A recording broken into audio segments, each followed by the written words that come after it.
कबीर साहब के द्वारा जो चार राम के बारे में बताया गया है उस पर भी कई प्रश्न पूछते हैं लोग कि कौन है ये चार राम। हमने तो एक ही राम के बारे में सुना है, वही एक राम सारे संसार का राम है, ऐसा भी बोलते हैं लोग।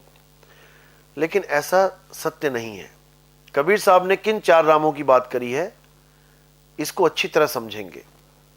कबीर साहब कहते हैं, एक राम दशरथ का बेटा, एक राम घट घट में बैठा, एक राम का सगल पसारा, और एक राम तीनों से न्यारा। इन चारों रामों को आप जब अच्छी तरह समझ जाएंगे तो कबीर साहब के द्वारा बताया गया ये ज्ञान आपको भरपूर समझ में आने लग जाएगा और आपका लक्ष्य भी बिल्कुल सटीक हो जाएगा कि मैंने किस राम की पूजा करनी है, मेरा असली राम कौन है। तो कबीर साहब समझाते हैं, पहला राम दशरथ का बेटा, यानी ये काया राम। हम किसी की भी काया देख के पहचान पाते हैं कि वो कौन है। हम किसी का भी शरीर देखते हैं तब हम पहचान पाते हैं वो कौन है। अगर हनुमान जी का शरीर हम देख रहे हैं, गदा लिए खड़े हैं, तो हम कभी नहीं कहेंगे कि वो राम जी है, हम कहेंगे हनुमान जी हैं। यानी हम शरीर से ही पहचान रहे हैं। इसलिए कबीर साहब का पहला राम तन राम है, जो शरीर है, ये तन राम ही पहला राम है, यानी किसी का बेटा है। ये शरीर किसी ना किसी का बेटा है। एक राम दशरथ का बेटा, एक राम घट घट में बैठा। अब ये दूसरा राम कौन है? ये जीव राम है, जो इस शरीर को चलाता है, जिसकी ताकत से ये शरीर चलता है, जो 1,84,000 शरीरों को चला रहा है और 1,84,000 में ही भटक भी रहा है, उसको जीवात्मा कहते हैं। एक राम दशरथ का बेटा तन राम, एक राम घट घट में बैठा जीव राम, एक राम का सगल पसारा, यानी तीसरा राम वो है जिसका ये सगल पसारा है। आप देखोगे यहां पर दुनिया में जंगल ही जंगल थे जब आदि मानव आया, लेकिन आज कितने बड़े बड़े शहर बन गए, कितनी ऊंची ऊंची बिल्डिंगें बन गई, कितने घर बन गए, कितनी दुकानें, कितना कुछ बना दिया। ये सारा पसारा कहां से आया? भगवान ने तो नहीं बनाया, तो किसने बनाया? ये मन राम ने बनाया है। जो आपके अंदर मन बैठा है, ये तीसरा राम है। इसी के द्वारा आप 1 से 2, 2 से 4 करते हो। आप पैदा हुए अकेले थे, बड़े हुए अकेले हो, और अंदर मन राम इच्छा प्रकट कर देगा कि अब मुझे एक स्त्री चाहिए शादी करने के लिए। उसके बाद 2 बच्चे भी हो जाएंगे और ये पसारा फैल जाएगा। एक राम का सगल पसारा, ये कौन है? ये मन राम है।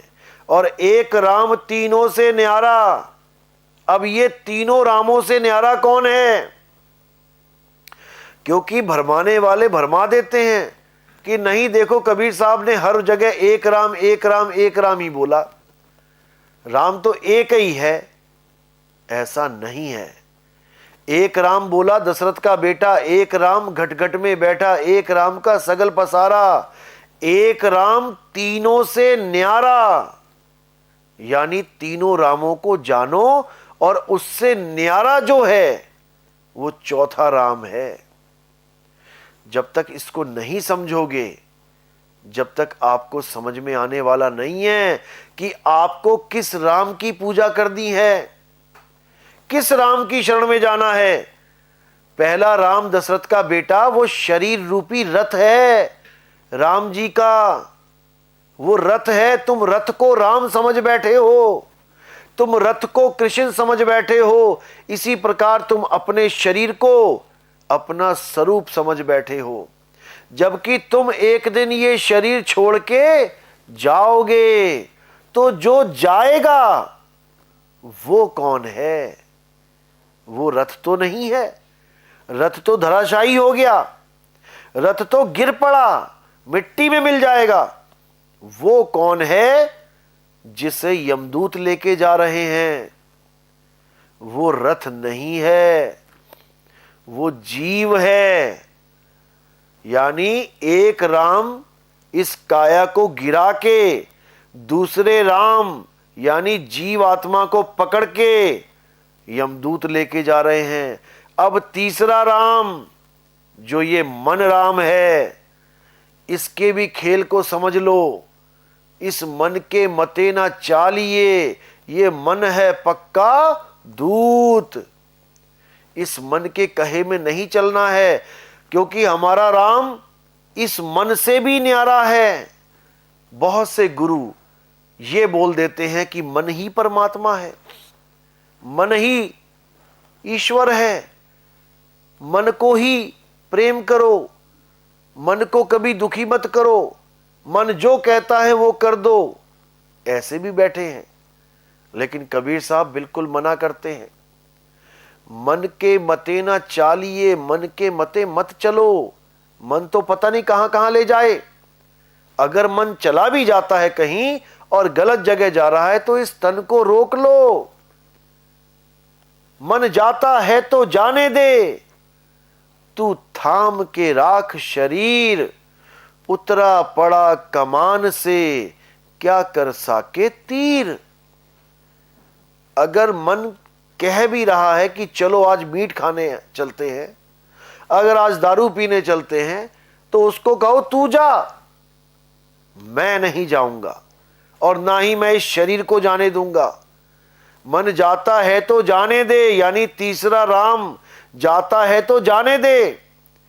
तू थाम के राख शरीर, यानी तू पहले राम को, इस काया राम को पकड़ के रख, इसको जाने मत देना।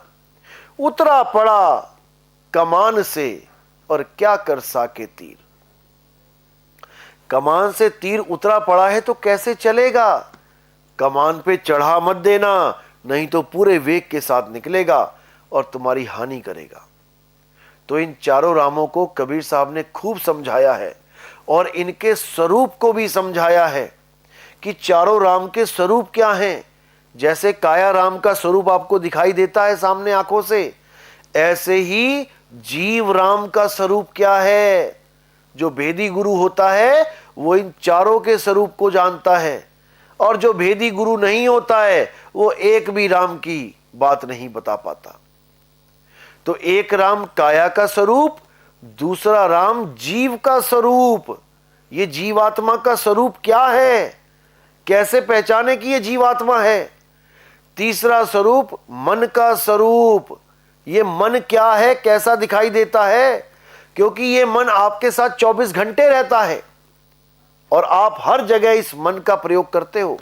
मेरा मन कह रहा है कि आज मैं घूमने चला जाऊं, मेरा मन कर रहा है कि मैं चाय पीऊं, मेरा मन कह रहा है आज फिल्म देखने चला जाऊं। ये मन है कौन? जो कहता ही जा रहा है और तुम उसकी बात मानते ही जा रहे हो। क्या इस मन के साथ कभी मुलाकात हुई? क्या इस मन को कभी देखा, कभी जाना कि कौन है ये? तुम नहीं जानते इस मन को। ये मन बहुत शातिर है, ये मन बहुत शातिर है, और ये तुम्हें ऐसे फांस के रखता है कि तुम कभी सोच भी नहीं सकते कि तुम कहां फंस चुके हो। अब इन तीनों स्वरूपों को बताने वाला भेदी गुरु चौथे राम के स्वरूप को भी जानता है, जो हमारा शुद्ध चैतन्य आत्म स्वरूप, आत्म देव है, जीव स्वरूप नहीं। जीव आत्मा अलग है और परम आत्मा आत्म स्वरूप अलग है, आत्म देव अलग है। जिसके लिए गीता में 15वें अध्याय में बोला गया, हे अर्जुन, इस दुनिया में 2 प्रकार के पुरुष हैं, एक शर पुरुष, एक अक्षर पुरुष। शर पुरुष तो हर जीव की नाशवान देही को जानो। ये नाशवान देही शर पुरुष है, और अक्षर पुरुष इन देही को चलाने वाली जीवात्मा, जिसकी वजह से ये चल रहा है, वो अक्षर पुरुष है। यानी पहला राम और दूसरा राम दोनों का जिक्र गीता में अध्याय 15 में कर दिया गया कि शरीर तो सबके नाशवान हैं, शरीर तो ये रथ हैं, रथ तो टूटेंगे, लेकिन जो जीव है वो अक्षर यानी अविनाशी है, वो कभी नहीं टूटेगा, लेकिन पूजनीय नहीं है। दोनों हैं लेकिन पूजनीय इन दोनों में से कोई नहीं है। ना तो ये शरीर पूजनीय है, ना इस शरीर को चलाने वाला जीव जो बंधन में बंधा है वो पूजनीय है। तो पूजनीय कौन है? उत्तम पुरुष तो अन्य है, वो चौथा राम है, वो आत्म देव है, वो आत्म राम है, जिसको प्राप्त करने पर ही तुम्हारा ये भव बंधन खत्म होगा, तुम सदा सदा के लिए मुक्त हो जाओगे। अब तुम्हें वापस आने की जरूरत ही नहीं पड़ेगी।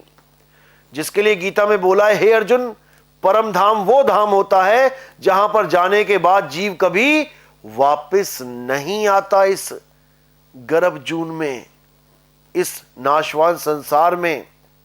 क्योंकि ये संसार हमारा नहीं है, ये संसार काल का है। इसीलिए इसको मृत्यु लोक बोलते हैं, जहां पल पल मृत्यु होनी है, जहां कोई मृत्यु से नहीं बच सकता।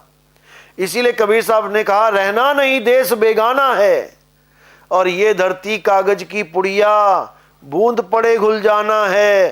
कहे कबीर सुनो भाई साधो, सतगुरु नाम ठिकाना है। रहना नहीं देश बेगाना है।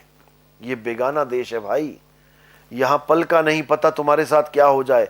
भरा पूरा परिवार कार में जा रहा है, पता नहीं कब एक्सीडेंट हो जाए, पूरा परिवार खत्म हो जाए, और तुम्हारी पाई पाई जो तुमने जोड़ के ये महल बनाए हैं, ये सब कोई और भोगेगा, कोई और ले जाएगा, कोई और अपने नाम पे करवा लेगा। तुम्हारे हाथ पल्ले कुछ रहने वाला नहीं है। इसलिए चारों रामों को जान लो और असली राम को समझ लो। अगर नहीं समझ पाए तो रथ की ही पूजा करते रह जाओगे और अंत समय में पछताओ।